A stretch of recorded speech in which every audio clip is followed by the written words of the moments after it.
Draw is here. আজকে যাব আমার একটা স্পেশাল পার্সনের সাথে দেখা করতে। সো একটু গ্রুমসুম তো বানতা है না। আজকে আমি আমার চুলে ইউজ করব সুপার ভ্যাসমল। জানি অনেকেই ভাবছো কালার করছি, বাট এটা খুব ন্যাচারাল। ফার্স্টেই আমার চুলটা একটু ভালো করে কম করে নিলাম, দেন আস্তে আস্তে সুপার ভ্যাসমলটা আমার চুলে ভালো করে অ্যাপ্লাই করে নিলাম। তো এখন এটাকে 1 ঘন্টা রাখবো।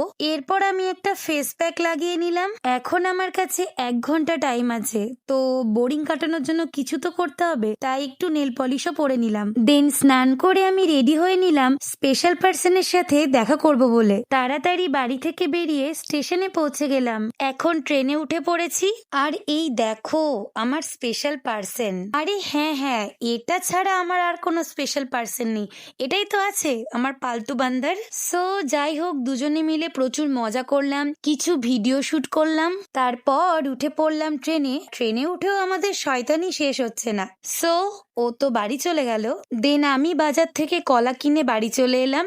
বাড়ি এসে ওটসের শেক বানালাম। আর জানো তো, এটা আমার খুব ফেভারিট। তো আজকের মতন এইটুকুই, দেখা হচ্ছে নেক্সট ব্লগে। বাই।